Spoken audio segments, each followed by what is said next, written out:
Hola, soy Todd de Todd's Workshop y hoy tenemos algo realmente especial para ustedes. Vamos a ver flechas incendiarias. Las flechas incendiarias medievales eran increíbles, sofisticadas, versátiles, temibles y apostaría a que mucho más desagradables de lo que te imaginas. Y hoy vamos a analizarlas muy de cerca, así que veremos cómo están construidas, dónde se usaban, qué pueden hacer, cómo es el fuego, cómo es el humo. Todo lo que se nos ocurra en una serie de pruebas prácticas que podemos realizar para ustedes hoy. Y tengo un montón de flechas incendiarias y vamos a encenderlas todas y mostrarles lo que hacen. Así que primero, tenemos una demostración sencilla porque lo que necesitan saber es que hay fuegos y fuegos.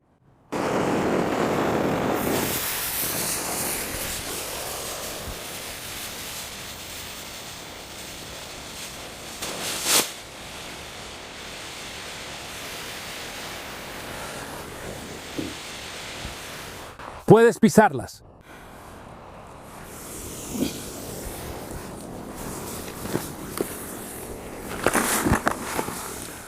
Puedes sofocarlas y echarles agua. Incluso puedes quemarlas bajo el agua.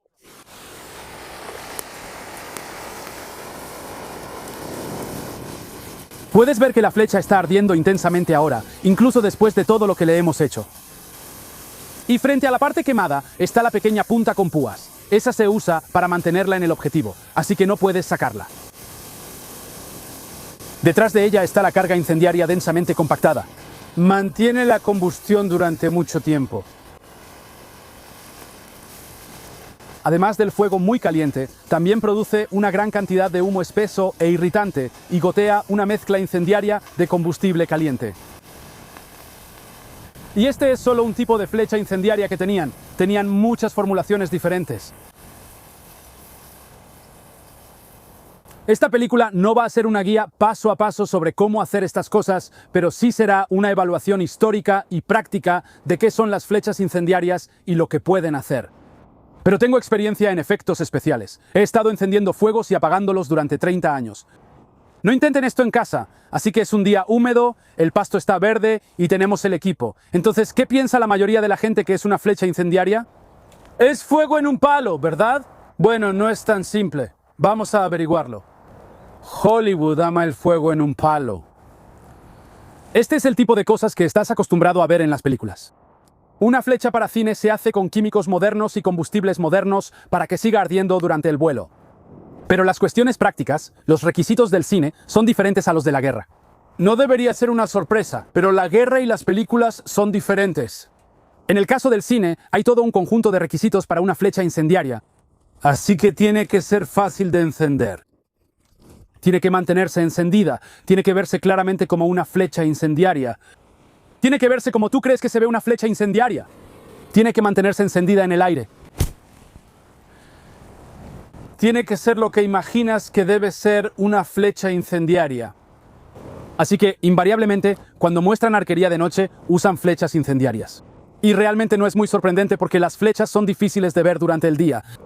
No las vas a ver de noche en absoluto. Pero la cosa es que también hacen otras cosas, porque un ejército que puede organizarse y tener flechas incendiarias es amenazante, es intimidante, está bien organizado, la logística es muy buena, muestran intención, muestran un comportamiento insensible, muestran una falta de cuidado hacia los civiles. Hay toda una serie de historias que acompañan el hecho de usar una flecha incendiaria. Las películas tienen poco tiempo, necesitan contar sus historias rápidamente. Y los atajos narrativos y las convenciones del cine son un lenguaje propio, y esa es una de las razones por las que las flechas incendiarias aparecen tanto en la cultura popular. Pero estas versiones cinematográficas de las flechas incendiarias no eran la forma medieval. ¿Las flechas incendiarias realmente existieron en el mundo medieval? Es una buena pregunta, y la respuesta es simple: sí existieron, y no tienes que creerme solo a mí porque tenemos el registro arqueológico que lo prueba. Sabemos que desde el siglo XIV existían las flechas incendiarias. Incluso hay algunas flechas y virotes que todavía conservan el compuesto incendiario. Podemos verlos, podemos estudiarlos. Tenemos las puntas de flecha, y hay una gran cantidad listada en este libro fantástico, European Arrowheads and Crossbow Bolts. Y tenemos tanto la cesta incendiaria, de la que hablaremos más adelante, como la versión con espiga que estamos usando ahora. Pero no solo son las puntas de flecha las que nos quedan del registro arqueológico. También tenemos manuscritos originales como este de aquí, Book of the Firework de alrededor del año 1400, tenemos Bella Fortis, tenemos Master Gunner's Book. Todos enumeran recetas y métodos de construcción para flechas incendiarias medievales. Pero no había solo fuentes europeas dentro del mundo europeo. También hay fuentes en el mundo islámico y en el mundo chino y probablemente otras que no conozco. Las flechas incendiarias realmente existieron. Hoy voy a centrarme en las fuentes europeas. Mis flechas incendiarias están basadas en una receta del libro de los fuegos artificiales, tomando información de otras fuentes sobre cómo construirlas y cómo usarlas. Así que sabemos que lo que estoy haciendo hoy es una receta medieval auténtica, un método medieval auténtico. Había muchas formas de hacerlo. Hay muchas recetas y métodos de construcción en estos libros. He elegido uno. Tengo 2 flechas incendiarias aquí. Obviamente este tiene el compuesto, pero lo que es fundamental con este tipo en particular es que tiene una punta pequeña con púas y un vástago largo, en parte para mantener el fuego alejado de tu mano y en parte para darte espacio para ponerle el compuesto incendiario. Uno es de casquillo y el otro es de espiga. No importa para la funcionalidad. Entonces, lo que sucede aquí es que colocas tu compuesto incendiario alrededor de esta punta. Tiene mucha energía, pero es un poco difícil de encender. Entonces, encima de eso, pones una carga de encendido. Esa es una carga que es más fácil de prender. Todo eso luego se envuelve en lino. Luego tienes un cordón de lino cruzado encima de todo eso.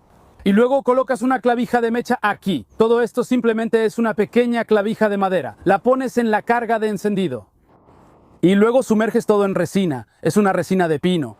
Eso te da una unidad sellada e impermeabilizada. Es muy importante porque si solo hicieras esto sin el recubrimiento de resina, simplemente absorbería agua. No funcionaría. Y luego, la forma en que lo preparas es que cuando estás listo para dispararlo, o unos minutos antes, quitas la clavija de madera y tomas una mecha y un palito y lo metes en el agujero de la clavija de la mecha en la carga de encendido. Ahora, claramente aquí he usado una mecha moderna. Ellos no tenían problema en hacer sus propias mechas y eso se hacía impregnando una cuerda, un cordel fino, con pólvora.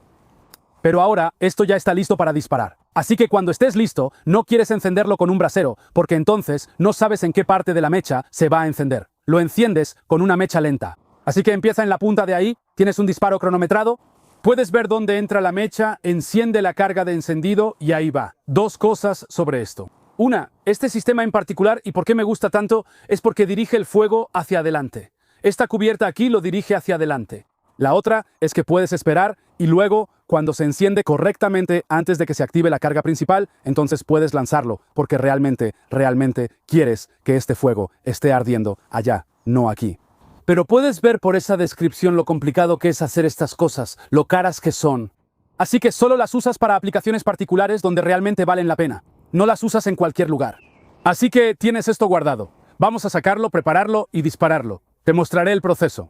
Entonces tomas una punta de flecha. Puede ser separada como esta o ya estar montada en el asta, de cualquier manera. Así que está colocada, lista para usarse. Quitas el clavija de mecha. Eso es solo un poco de desperdicio. Este agujero recibe la mecha. Solo la metes y ya está preparada y lista para usarse. Así que tomo mi arco y me lo pongo. Ahora recuerda, la mayoría de la arquería medieval se hacía a un ritmo bastante constante. Así que esta lentitud está perfectamente bien. Tomo mi mecha lenta. Enciendo la mecha. Ahora lo cronometro, porque quiero que la combustión ocurra allá, no aquí. La carga de cebado está encendida y se dispara.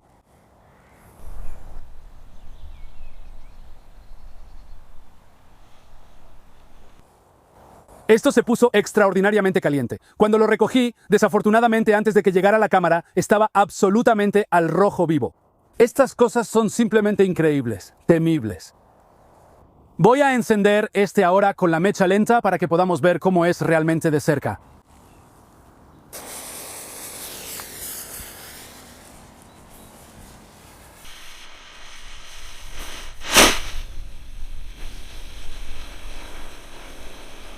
Realmente entendían las armas incendiarias y lo que intentaban lograr con ellas.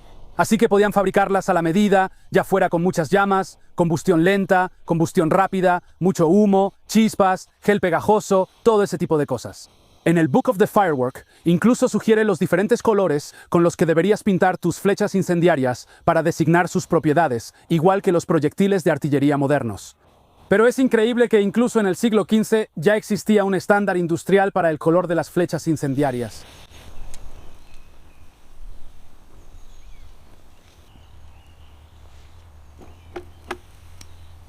Un hasta el rojo vivo ahí dentro. Esa cosa es extraordinaria. Esta ballesta dispara flechas medievales pesadas a la misma velocidad que un arco de guerra inglés de 160 libras. ¿Hasta dónde llegará? ¿Seguirá encendida?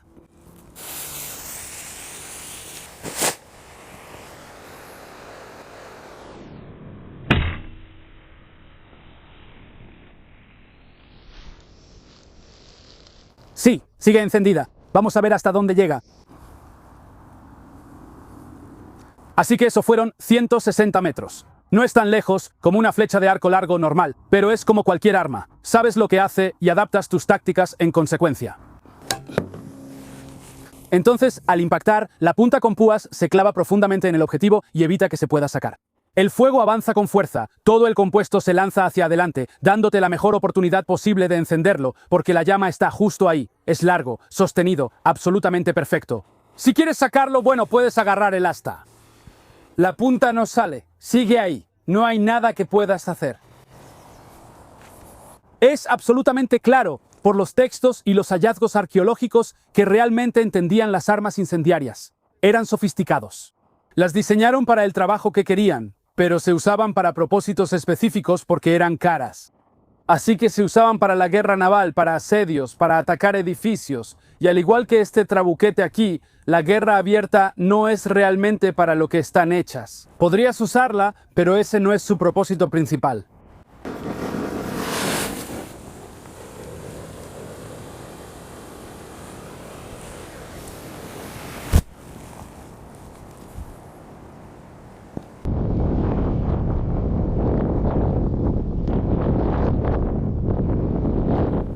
Pero como puedes ver, en un campo abierto, la potencia simplemente se desperdicia. Perdón por interrumpir la película, chicos, pero probablemente algunos de ustedes no saben que hago réplicas de cosas medievales. Cuchillos, espadas, dagas, ballestas, mazas, todo tipo de cosas, de todo tipo. Y al igual que en esta película, trato de cuidar los detalles. No me interesa fingir, no me interesa aparentar. Yo hago piezas auténticas. Así que si quieres lo que tenían en la época medieval, entra a toddcutler.com o para trabajos personalizados, toddsworkshop.com, en fin, volvamos a la película. Ya te los mostré, pero ¿cómo funcionan las flechas incendiarias? Bueno, la manera más fácil es explicar cómo no funcionan. Así que si volvemos al fuego en un palo, tengo aquí un poco de tela con combustible líquido. Lo prendo, se ve genial. Pero el problema es que, en cuanto esto sale del arco, el aire empieza a pasar rápidamente por él. Lo que hace es que empuja la combustión más hacia atrás, el frente de la llama, más atrás por el asta, hasta que ya no hay más combustible, ya no queda nada por quemar aquí. Y se apaga, se extingue. Las flechas incendiarias medievales no sufrían este problema porque hay algo muy ingenioso ocurriendo ahí. Recurrieron a su nueva química, a su alquimia, y eso hace que siga encendida en el aire incluso después de haberla disparado. No se apaga. Así que, como puedes ver, mantener una flecha incendiaria encendida realmente requiere algo de trabajo, y les tomó un tiempo descubrir cómo hacerlo. El problema con las flechas incendiarias es que si encierras el fuego, puede apagarse. Si expones el fuego, se apaga. La química fue la solución al problema. Resolvieron este problema de una de dos maneras. El método más antiguo parece ser usar una flecha con canastilla incendiaria, muy parecida a esta. Y aquí tengo un compuesto de la época hecho de limaduras de hierro, fibras de algodón, resinas y carbón. Y eso se aplasta aquí dentro. Cuando quemas esto, lo pones en un brasero y lo enciendes. Mantiene un pequeño núcleo encendido en el centro. Así que cuando lo disparas, no se apaga, pero cuando cae, puede volver a encenderse. Pero al final, el fuego en estos no es tan emocionante. Está usando materiales combustibles normales. Y todos estos son materiales que se mencionan en las recetas. Todo tipo de cosas que aparecen en estos compuestos. Pero hubo un ingrediente clave que descubrieron y que empezaron a incorporar en las flechas incendiarias. Y eso al final convirtió lo que era solo fuego en verdadero fuego. Y eso es lo que vimos antes. Las flechas incendiarias nunca fueron solo fuego en un palo. Eran más ingeniosas que eso. Pero para el siglo XV se volvieron realmente muy ingeniosas. Salitre. El siguiente paso en ingenio fue introducir oxígeno en la mezcla de combustible, y esto se logró incorporando oxidantes químicos que llevan su propio oxígeno. Eso permite que una cubierta a prueba de viento arda por dentro, y eso es lo que tenemos aquí. La aplicación más obvia que seguramente conoces es la pólvora. Pero, ¿funciona increíblemente bien con flechas incendiarias? Sabemos que se usaron oxidantes en el asedio del castillo de Stirling en 1304, porque Eduardo I escribió al tesoro pidiendo fondos para comprar salitre y fibra de algodón para lanzar fuego dentro del castillo. Y sabemos que lo hizo con trabuquetes, así que apostaría a que también usó flechas incendiarias.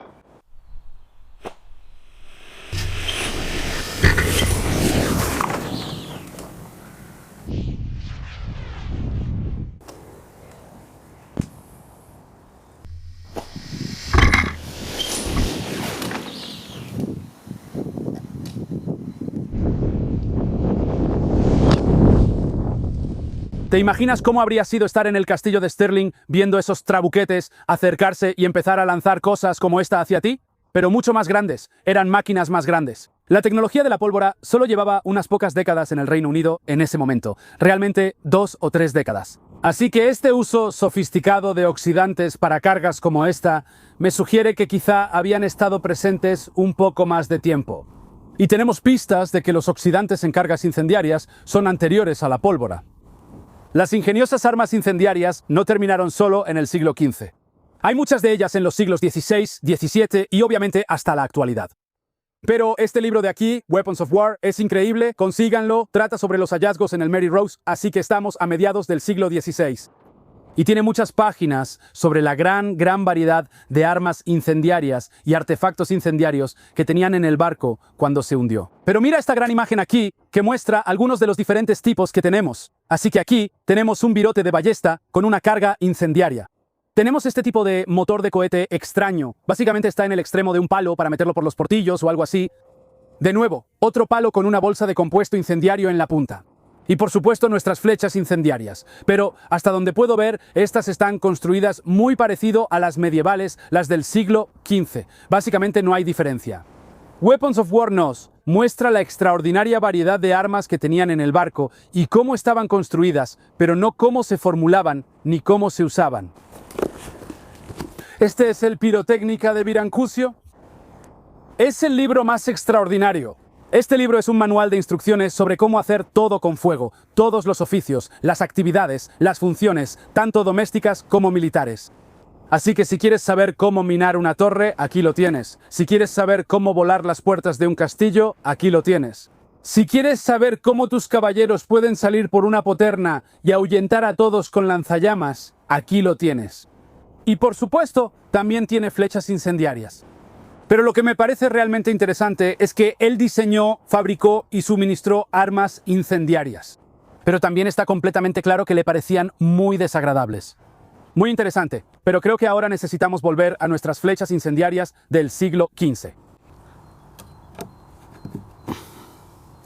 Claramente, estas armas costosas se usarían de manera estratégica. El campo de batalla abierto simplemente no es el lugar para eso. Lo siento, Hollywood.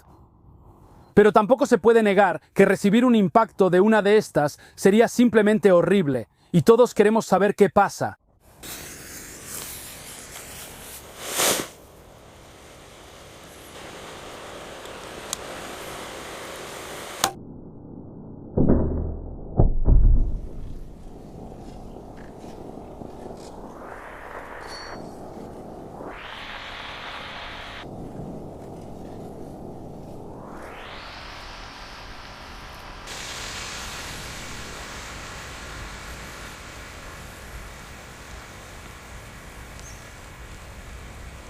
Claramente, la flecha hizo la mayor parte del daño, pero de verdad que eso es un día realmente terrible.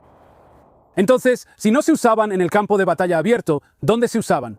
Bueno, son fantásticas, contra estructuras, almacenes de forraje, callejones, entrar por las ventanas, barcos, para eso son realmente buenas. Ahora, claramente, el fuego es una distracción y es un verdadero problema si estás tratando de defenderte, pero además, no olvides que estas producen una gran cantidad de humo muy denso y nocivo. Eso también va a ser un factor de distracción.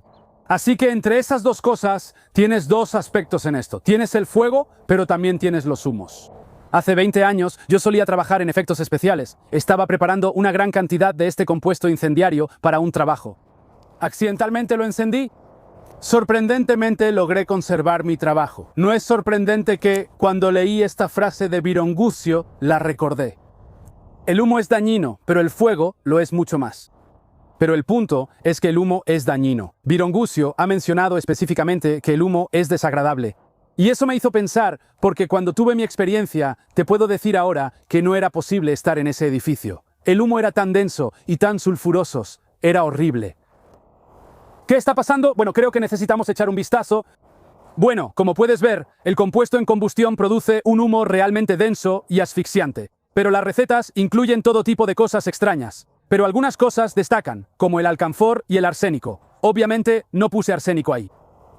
Pero realmente, ¿de qué se trata todo eso? Entonces, ¿por qué pondrían arsénico en flechas incendiarias? Bueno, la gente medieval era supersticiosa, pero tampoco era tonta. Sabían que el arsénico era venenoso. Y cuando se quema, sí crea un gas venenoso, pero en realidad no es tan malo. ¿Podría ser porque arde con una llama violeta?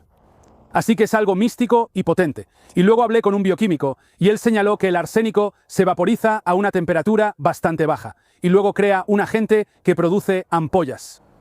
Voy a decir eso de nuevo.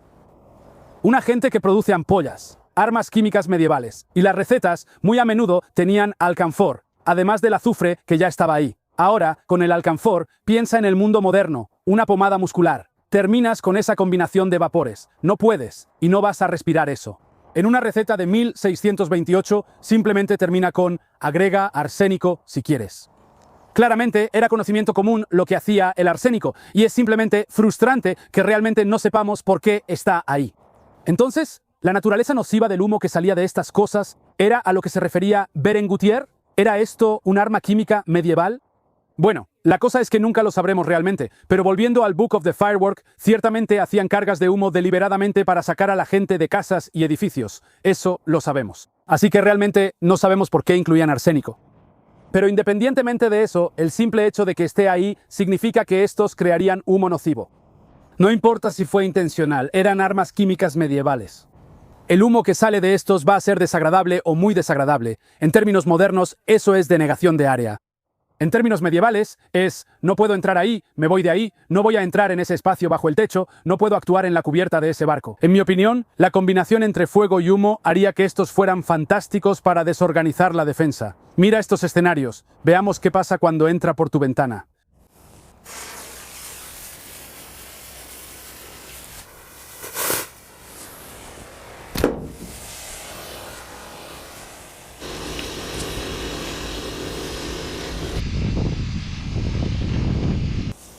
Santo cielo, bueno, no vas a poder trabajar en ese cuarto. Eso es seguro.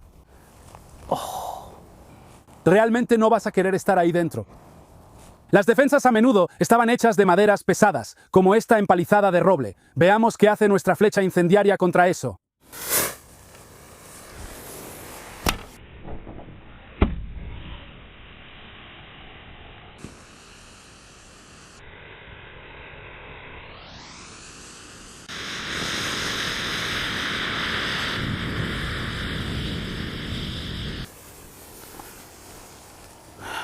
Bueno, eso en realidad fue demasiado duro para un arco de 80 libras. Así que, desafortunadamente, la punta rebotó. Simplemente no penetró lo suficiente en esta empalizada de roble. Pero claro, eso es muy duro. Arco de 80 libras. ¿Sabes? Con un arco de 120 o 140 libras tal vez se habría quedado clavada. El fuego está contra la empalizada, pero simplemente no ha hecho nada. Pero no olvides que en esta época también podían disparar grandes troncos incendiarios, como los llamaban, con cañones, que llevaban mucho más de este material. Porque al final no hay tanto compuesto incendiario en una flecha. Pero ¿qué hay de las casas, los almacenes de forraje, los graneros? Porque a menudo estaban cubiertos de brea e impermeabilizados. También los barcos. Veamos qué pasa con eso.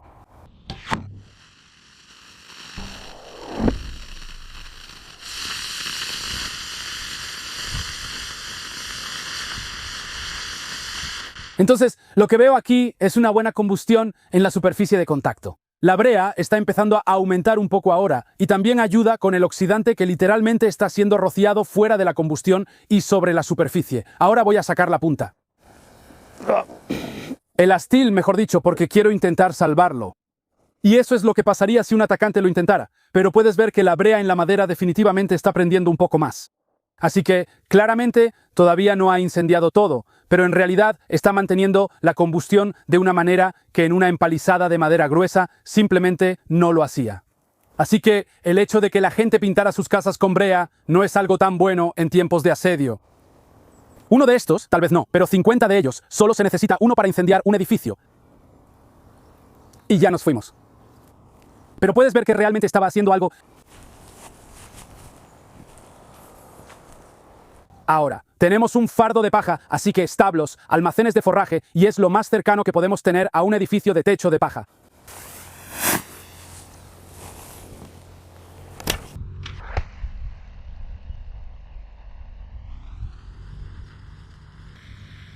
Y mira de nuevo el humo que sale de eso. Es simplemente asqueroso. ¿Va a prenderle fuego a eso? Bueno, todavía no veo llamas, pero ya sabes, si esos son tus establos, no quieres eso. Vamos a darle algo de tiempo, a ver qué pasa. Está bien adentro, y claramente está ardiendo, y claramente es un problema. Así que sí, definitivamente funcionan. Incluso todavía puedes escuchar cómo arde por dentro, chisporroteando. Ahora voy a rescatar lo que queda de mi flecha. Y todavía sigue. ¿Puedes ver que el asta ahí adentro está al rojo vivo?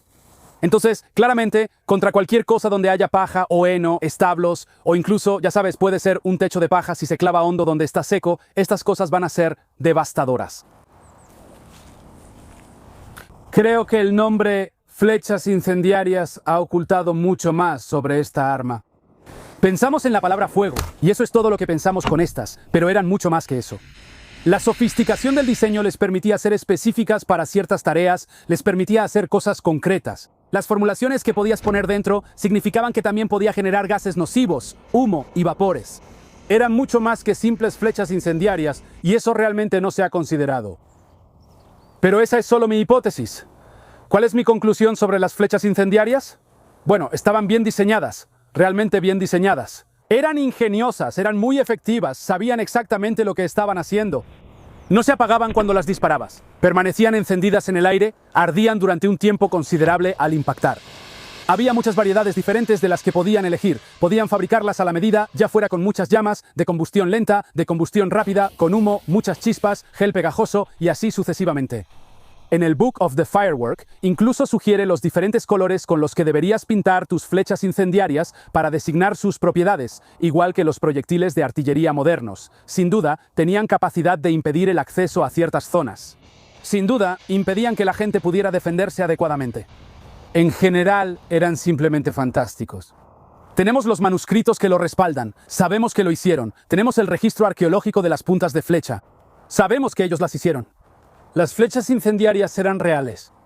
Así que, para cuando terminó el siglo XV, estas ya eran armas incendiarias completamente desarrolladas y continuaron usándose. El Mary Rose se hundió en 1546. Han recuperado más de 3.000 armas incendiarias individuales de ese barco. Y eran tan importantes para la marina inglesa de esa época que había 3 almacenes dedicados exclusivamente a las armas incendiarias. Y continuaron usándolas. Así que, incluso para la época de la Guerra Civil Inglesa, en las décadas de 1640 y 1650, todavía estaban disparando flechas incendiarias desde mosquetes. ¿Te imaginas? Estas armas costosas se usaban con cuidado, de manera selectiva. Se usaban contra edificios, barcos, castillos, cosas que querías incendiar. No eran para usarse en el campo de batalla. Así que, lo siento, Hollywood, no se trata de eso. Supongo que no van a dejar de usarlas porque se ven increíbles. Lo entiendo. Pero no se trata de eso. Entonces, ¿qué hemos aprendido hoy de manera práctica y específica? Bueno, no vas a querer tenerlas en tu edificio. Al atravesar ventanas o las cubiertas de los barcos van a ser realmente muy peligrosas. No quieres que te disparen en la cara con una, ni en el estómago, la pierna o en cualquier otra parte. Contra una empalizada de madera gruesa, realmente no van a hacer mucho. Sobre una casa o un granero, especialmente si están impermeabilizados con brea, o contra el costado de un barco o los aparejos embreados, van a ser mucho más interesantes. Pero lo otro que realmente hemos aprendido es que podrían haber sido, o fueron tal vez, armas químicas de la época. Eran generadores de humo fantásticos. Lo vimos. Y tenían toda una gama de cosas desagradables y nocivas que podían mezclar con eso. Si fue intencional o no, no lo sé. Pero el efecto significaba que creaba negación de área. Lugares a los que no puedes ir, que no puedes defender. Si te interesa esto, y espero que sí, ven y revisa mi página de Patreon. Sé parte de las locuras que hacemos aquí, realmente descubriendo la historia. Un montón de videos, documentos, todo tipo de cosas. Ven y échale un vistazo. Gracias por ver, nos vemos la próxima vez.